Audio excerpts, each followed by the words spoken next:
Hello sir. मेरा प्रश्न internet pornography से संबंधित है। अभी कुछ दिनों पहले डिपार्टमेंट ऑफ टेलीकॉम ने 63 साइट्स की सूची बनाई थी और बैन कर दिया था उन्हें। कुछ और भी आंकड़े हैं जो मैं रखना चाहूँगा कि इंडिया में 89% मोबाइल फ़ोन यूज़र्स है जिन्होंने कभी ना कभी इस तरह की साइट्स को एक्सेस किया है। और कोविड के दौरान जो इंटरनेट ट्रैफिक था इससे रिलेटेड आईपी एड्रेसेस से वो 20% बढ़ा था कोविड के दौरान। तो इस तरह का कंटेंट देखा जा रहा था। तो अब इसमें दो पक्ष है।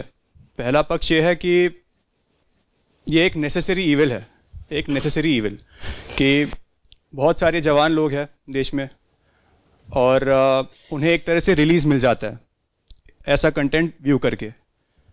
और जो डेवलप्ड कंट्रीज़ है वेस्ट में, वहाँ पर भी ये तर्क दिया जाता है नेसेसरी ईविल का, इसीलिए आज तक वहाँ पर भी बैन नहीं हो पाया ये। दूसरा पक्ष ये कहता है कि जो क्राइम्स है, सेक्सुअल क्राइम्स है, वो इस तरह के कंटेंट की वजह से बढ़ रहे हैं, युवाओं को प्रोत्साहन मिल रहा है। तो भारत के संदर्भ में फिर इसको कैसे देखा जाए? जो वेस्ट को कॉपी करके ये आया तो वहीं से है, और नेसेसरी ईविल वाला जो तर्क दिया जाता है उसके बारे में, और फिर बनाम जो सेक्सुअल क्राइम्स जिनमें राइज हुआ है पिछले कुछ सालों में, जैसे जैसे इस तरह का कंटेंट भी ज़्यादा देखा गया है उस तरह से सेक्सुअल क्राइम्स भी बढ़े। तो यही आपसे समझना था कि इसको भारत के संदर्भ में इसको कैसे देखें। आप ऊंचे जीवन की, मानव आदर्श की,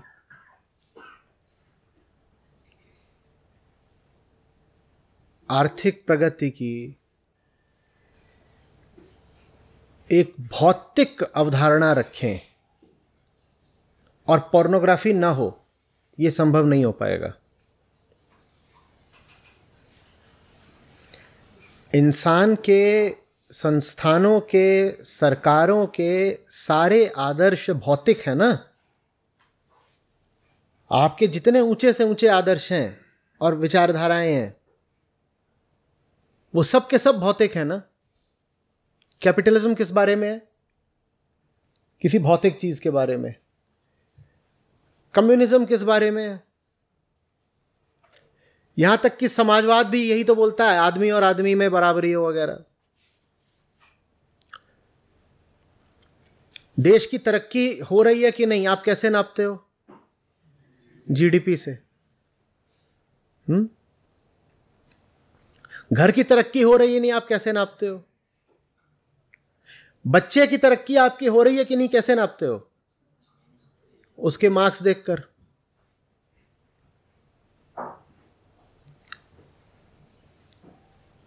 हर चीज तो भौतिक है ना। हर तरफ से आप अपने आप को और नई पीढ़ी को, बच्चों को, जवानों को यही संदेश तो दे रहे हो कि जीवन पूरा का पूरा भौतिक मात्र है और भौतिक क्षेत्र में ही अगर आगे बढ़ जाओगे तो शांति, तृप्ति, सफलता मिल जाएगी। यही तो कह रहे हो ना। वो लोग जो पोर्नोग्राफी का विरोध करते हैं वो भी तो यही कह रहे हैं कि तुम और कोई काम करो, और कोई काम करो, इसमें समय क्यों खराब कर रहे हो? कहते हैं तुम इतना समय तुमने अगर किसी अच्छे काम में लगा दिया होता तो देखो, तुम स्टूडेंट हो, जवानों की बात कर रहे हो, तुम स्टूडेंट हो, तुम्हारे मार्क्स बढ़ जाते या तुम्हें कुछ पैसे मिल जाते। अब मार्क्स और पैसा दोनों किससे संबंधित हैं? भौतिकता से। अब इतनी अकल तो उस किशोर में या नौजवान में है ना, वो कहता है कि हम अच्छे से जानते हैं पापा, आप हमें पढ़ने को क्यों बोल रहे हैं? पापा आप पढ़ने को इसलिए बोल रहे हो कि पढ़ूंगा तो पैसा कमाऊंगा, पैसा कमाऊंगा तो अच्छी नौकरी लगेगी, अच्छी नौकरी लगेगी तो अच्छी बीवी आएगी, अच्छी बीवी आएगी तो अच्छा सेक्स होगा। तो सेक्सुअल प्लेजर में अभी ही क्यों ना ले लूं? पढ़ाई भी तो अल्टीमेटली सेक्सुअल प्लेजर के लिए ही है। खास तौर पे सरकारी नौकरी की जो दीवाने अच्छे से जानते हैं बात कि अगर नौकरी नहीं लगी तो उनकी शादियां होंगी नहीं। ये खूब चलता है यूपी, बिहार में, राजस्थान में, एमपी में। लड़की का बाप 5 साल से खोजने में लगा हुआ है कि सरकारी नौकरी वाला कोई मिल जाए। देख नहीं रहे हो पढ़ाई का सीधा संबंध सेक्स से है। कई जो ये यूपीएससी की तैयारी वाले होते हैं, उनके बाप आकर बोलते हैं अगर ये सेलेक्ट नहीं हुआ तो वंश आगे बढ़ेगा नहीं हमारा, पता है, कुलदीपक यहीं बुझ जाएगा। देख नहीं रहे हो पढ़ाई का भी संबंध सेक्स से है, और तुम उसको बोल रहे हो तू पॉर्न मत देख, तू पढ़ाई कर। तुम उसको बोल रहे हो पॉर्न मत देख, दिन में तू 4 घंटे पॉर्न देखता है, इतने में तू पढ़ाई कर लेगा तो टॉप कर जाएगा। वो कहता है टॉप कर जाऊंगा तो भी जो चीज मिलेगी उस पॉर्न से बेहतर तो नहीं है। टॉप करके भी तो मुझे सेक्स ही तो दिलवाने वाले हो, वो मैं सीधे ही ले लेता हूं। जीवन के जब सारे आदर्श ही भौतिक हैं, तो भौतिक सुखों में जो अव्वल आदर्श है, व्यक्ति सबसे पहले उसी की ओर भागेगा, भागेगा ही भागेगा। ये तो प्राकृतिक बात है। जब आप पूरे जीवन को ही भौतिक बनाए हुए हो, आप कहते हो अमेरिका बहुत मजबूत देश है, क्यों? क्योंकि उसकी सेना बहुत बड़ी है और उसकी अर्थव्यवस्था बहुत बड़ी है। और दोनों बातें क्या? भौतिक माने मटीरियल, जिनको हिंदी भौतिक माने मटीरियल। अमेरिका बड़ा देश क्यों है? जीडीपी और मिलिट्री। और आप गिनते हो कि उसके पास कितने न्यूक्लियर बॉम्ब हैं। रूस यूक्रेन पे भारी पड़ रहा है, क्यों? ज्ञानी ज्यादा है, हथियार ज्यादा है ना। पूरी दुनिया में जो कुछ भी हो रहा है वो एक जवान आदमी को क्या संदेश दे रहा है? Only the material counts. सिर्फ जो भौतिक है उससे ही फर्क पड़ता है, वही असली चीज है। और भौतिक सुखों में सबसे ऊपर का सुख तो यही लगता है जवानी में कि सेक्स मिल जाए, तो वो अपना उसमें लगा हुआ है। तुम उसे उस भौतिक सुख से आगे का तो कुछ दो, तो वो कहे कि यार पॉर्न तो ठीक है, सुख मिल रहा है, लेकिन और कुछ मिल रहा है जो इससे भी आगे का है। पॉर्न से आगे का अध्यात्म होता है। वो जब तक नहीं रहेगा तब तक पॉर्न रहेगी। आपकी मोरालिटी को जितनी चोट लगती है लगती रहे।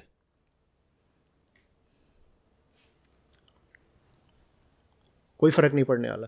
तुम आज बोल रहे हो इंटरनेट का ट्रैफिक।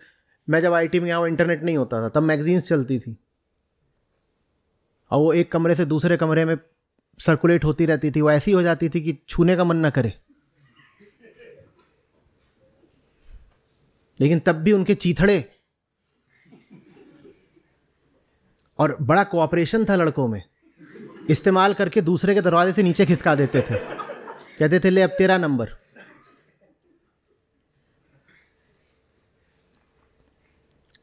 कारण वही है, give them something higher than that, beyond that, तो वो सुने भी तुम्हारी। नहीं तो मन तो परेशान ही रहता है ना अपनी दुखी और बेचैन हालत से। उसको जिधर भी सुख दिखेगा वो भागेगा, तुम रोक नहीं सकते। कैसे रोकोगे? वो भी जब एकदम सस्ता डेटा हो, मुफ्त में मिल रहा है, हजारों वेबसाइट्स हैं, ट्रैफिक बता रहे हो 80-90%, सब उधर कोई भाग रहे हो, भागेंगे जब आसानी से मिल रहा है। कुछ और है। यहां बैठे हो, कितनी बार पॉर्न का ख्याल आया? कुछ को तो आया भी होगा, पर ज्यादातर को नहीं आया होगा। जिन्हें अक्सर आता है, बार बार आता है, उन्हें भी यहां बैठ के तो नहीं आया होगा। या मुझे धोखा हो रहा है?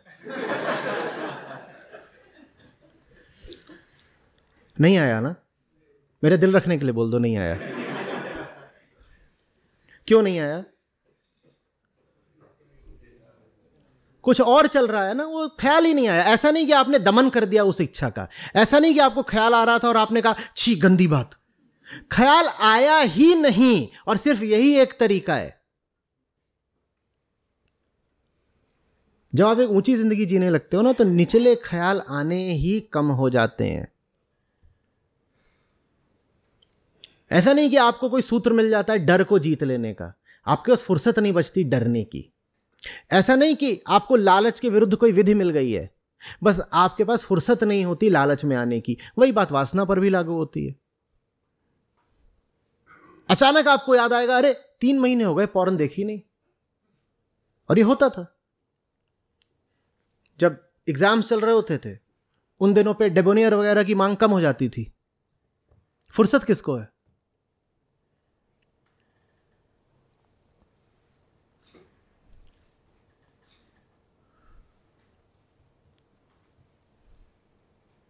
समझ में आ रही बात? फुर्सत कम दो अपने आप को और किसी ऐसी चीज में लगो जो बहुत गहराई से तृप्त कर देती है, तो इन झंझटों से बचोगे। देखो पॉर्न तो चलो मुफ्त मिल जाती है, सेक्स हरदम मुफ्त नहीं मिलता, उसके लिए बहुत बड़ी कीमत चुकाते हो और यह अंजाम होता है गलत जिंदगी का। संबंध समझना, आप गलत जीवन जियोगे उसमें बेचैनी रहेगी, बेचैनी जितनी बढ़ेगी तुम्हें सेक्स उतना ज्यादा चाहिए, उसके लिए तुम गलत शादी ब्याह करोगे, गलत संबंध बनाओगे। कोई ठीक ठाक भी साथी मिल गया तो तुम उसको अपनी हवस के लिए इस्तेमाल करोगे, अपनी जिंदगी ही खराब कर लोगे, किसी और की भी खराब करोगे। और सब कुछ मूल में किस बात से निकल रहा है? मूल में इस बात से निकल रहा है कि हमारे पास कोई आदर्श नहीं है भौतिक के अलावा। मैंने पूछा था एक दूसरे को कोई बधाई दी है किसी भी ऐसी चीज पे जो भौतिक ना हो? किन चीजों पे दूसरे को बधाई देते हो? गाड़ी खरीद ली, घर बना लिया, बच्चा पैदा हो गया, नौकरी लग गई, प्रमोशन हो गया, लॉटरी लग गई, यही तो सब होता है ना। तो देखो ना तुम बच्चों को संदेश क्या दे रहे हो कि यही सब कुछ है, इन्हीं बातों पे तो खुशी होनी है। तो कहता है यही सब कुछ है, तो इसमें भी सबसे आगे की चीज मैं वही पकड़ लेता हूं, सेक्स।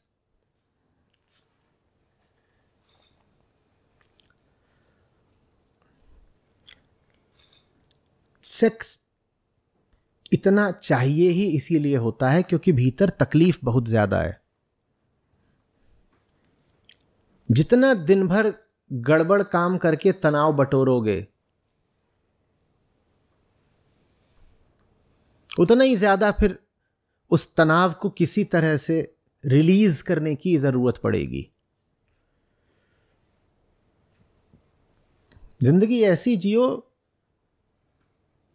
जिसमें तुम्हारा तनाव ही तुम्हारी ऊर्जा बन जाए। हमारा तनाव हमारे भीतर बस बेचैनी बन के इकट्ठा होता रहता है, जैसे प्रेशर कुकर में प्रेशर अगर बढ़ ही रहा है तो विस्फोट होने दो ना, और वो फिर एक सकारात्मक सृजनात्मक विस्फोट हो, कुछ करके ही दिखा दो। धूमिल कहते थे अपनी आदतों में फूलों की जगह पत्थर भरो। अब वक्त आ गया है कि तुम उठो और अपनी ऊब को आकार दो, मासूमियत के हर तकाजे को ठोकर मार दो। अब वक्त आ गया है कि तुम उठो और अपनी ऊब को आकार दो। ऊब को आकार नहीं दोगे तो ऊब यही बनेगी, बस सेक्स, पॉर्न, हस्तमैथुन, यही करते रहोगे बस। ये ऊब के परिणाम है, ऊबे हुए हो, ऊब को आकार नहीं दे रहे। भीतर जो तनाव है उसको एक सही चैनल, एक अच्छी दिशा नहीं दे रहे।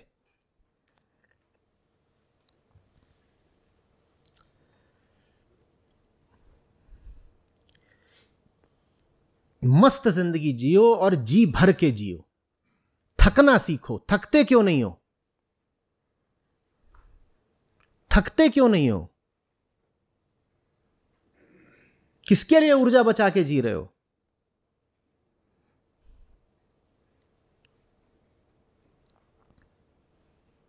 थकोगे नहीं और समय बचा के रखोगे। और फिर कह रहा हूं, पॉर्न छोटी बीमारी है, इस छोटी बीमारी से विवाह वाली बड़ी बीमारी जन्म लेगी। विवाह और क्या होता है? सुनने में बहुत भद्दा लगेगा लेकिन कहना जरूरी है। विवाह हमारे लिए पॉर्न की लाइफ लॉन्ग सप्लाई होती है, अश्योर्ड, गारंटीड। कि भारत सरकार जैसे कह रहे हो कि सूची जारी करती है, उसमें तो कोई सूची भी नहीं जारी कर सकता। रोक के दिखाओ, अब तो हक है हमारा। इसीलिए इतना मैरिटल रेप होता है, क्योंकि वो बीवी थोड़ी ब्याही है उसने, वो तो अपने घर unlimited life long assured supply of porn लेकर आया है।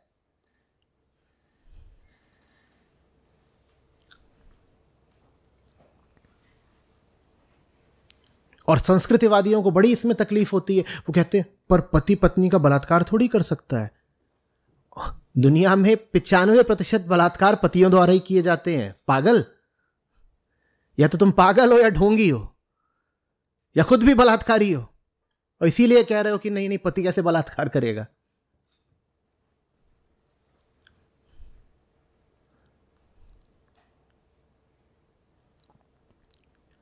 और ये वही पति है जो अपनी जवानी में पॉर्न एडिक्ट था। अब पत्नी आ गई है, अब पॉर्न की जरूरत नहीं, अब तो लाइव परफॉर्मेंस, स्क्रीन क्यों।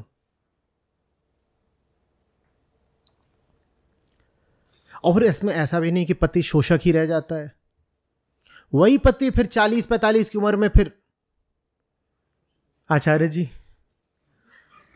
डायन है, खा गई पूरा हमको। और जब तुम उसको खा रहे थे शारीरिक तौर पर 15 साल पहले, तुमने उसे शारीरिक तौर पे खा लिया, उसने तुमको मानसिक तौर पे खा लिया, हिसाब बराबर।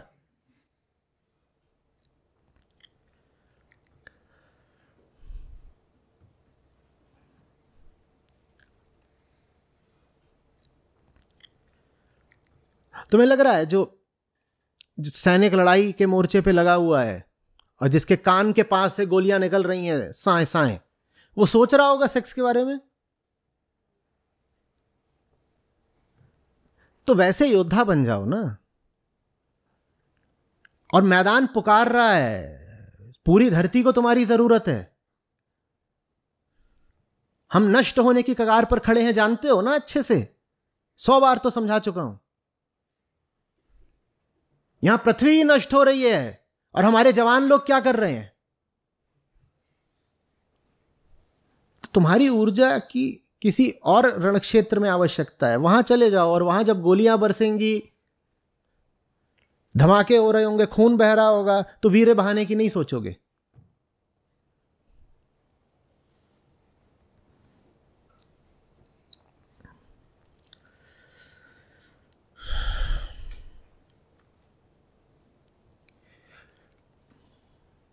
इससे और भी नुकसान होते हैं।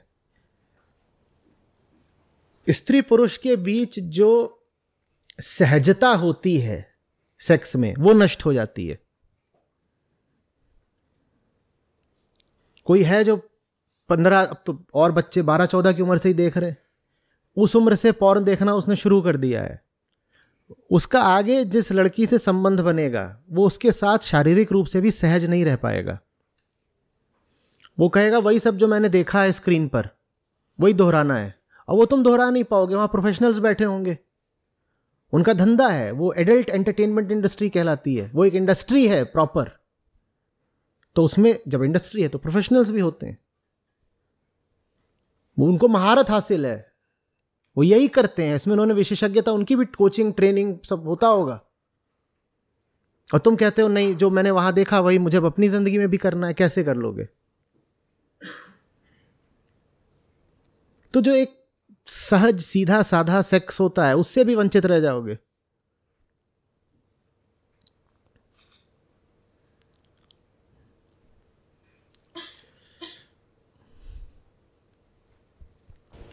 नमस्ते सर। सर मेरा प्रश्न इसी से रिलेटेड है। जैसे काम की बात चल रही है, तो आपको सुनता हूँ तो ये बात समझ में आती है कि जो भीतर का जानवर है, जितने भी उपद्रव नज़र आते हैं अंदर, तो उनका एक ही समाधान आप बोलते हैं कि खुद को किसी कार्य में झोंक दो। ये बात समझ में आती है। पर सर जैसे मतलब फिर ये आता है कि कुछ काम ऐसा मिले मेरे को जिसमें मैं किसी कार्य में झोंक दो, मैंने कब बोला? सही कार्य में, उच्चतम कार्य कुछ नहीं करते, पूरे वाक्य में से बस एक शब्द बदल देते हैं और फिर कुछ नहीं बचता, वाक्य उल्टा हो जाता है। किसी कार्य में तो सबने झोंक रखा है अपने आप को, उच्चतम कार्य। अब तो पूरी बात पलट गई ना। अपनी समझ से जो भी उच्चतम लगता हो उसमें डटो, और नहीं कोई विधि है। तो आचार्य जी मतलब इसी विषय में ये था कि उच्चतम कार्य, जैसा आशा यही था कि वो उच्चतम कार्य नज़र कैसे आएगा कि ये उच्चतम कार्य है? सबके लिए अलग अलग होता है, कोई एक उच्चतम कार्य नहीं है कि मैं कह रहा हूं कि वही करोगे। जो जिस स्थिति में है अपनी जगह पर खड़ा होकर के अपने अनुभव, ज्ञान, बुद्धि के आधार पर जो तुम्हें सबसे ऊंचा समझ में आता है वो करना शुरू करो।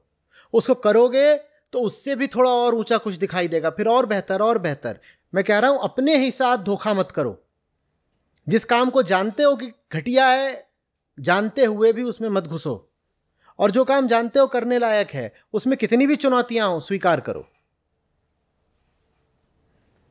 उच्चतम माने कोई एक काम थोड़ी बोल रहा हूं, उच्चतम से ये सब मत अर्थ लगा लेना कि मैं जो कर रहा हूं वही उच्चतम है, तो संस्था में ही चले जाना है वही उच्चतम काम है।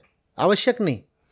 आप देखो आप कहाँ रहते हो, क्या आपका अतीत है, किस तरह की आपकी क्षमताएं हैं, और क्या आपकी बुद्धि बता रही है आपको। अपने ज्ञान के आधार पर, जितना भी जाने पढ़े लिखे, उसके आधार पर क्या लग रहा है कि आज करने लायक आपके लिए सबसे ऊंचा काम कौन सा है, और फिर रास्ता तलाशो कि वो काम कैसे करें। इसमें कोई जटिलता कुछ समझ में नहीं आ रहा। बहुत सीधी बात बोल रहा हूं ना। बैठ जाओ और पूछो अपने आप से क्या क्या है जो करा जा सकता है, और उसमें यह मत देखो कि कौन सा काम कितना व्यवहारिक प्रैक्टिकल लग रहा है। बस एक लंबी सूची बनाओ कि क्या क्या है जीवन में जो करा जा सकता है। फिर पूछो अपने आप से इनमें से महत्वपूर्ण कौन से काम है। फिर जो सबसे महत्वपूर्ण 2-3 काम लगे, अपने आप से पूछो ये कैसे कर सकता हूं, कैसे। अब तरीका लगाओ, अब चलाओ ना बुद्धि, अब करो जुगाड़ कि अब इन्हें करना तो है ही, क्योंकि दिख गया है कि करने लायक तो यही काम है जिंदगी में, पर इन्हें अब कैसे करना है, कैसे करना है, बताओ कैसे करना है।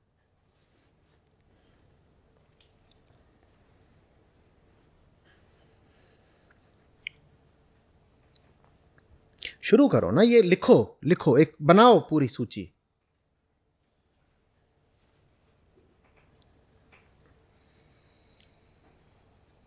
बनानी पड़ेगी, मैं नहीं बता पाऊंगा अन्यथा।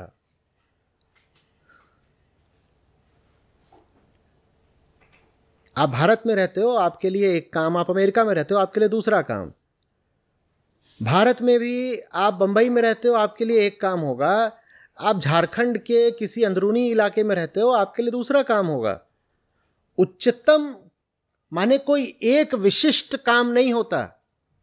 उच्चतम माने आपकी स्थिति के अनुसार जो उच्चतम है, आपके लिए जो उच्चतम है।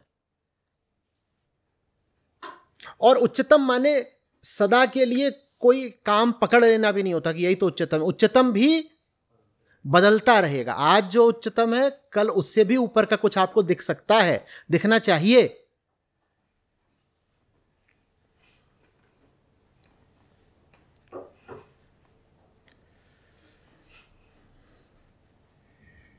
बस इतना ही है, आगे का खुद।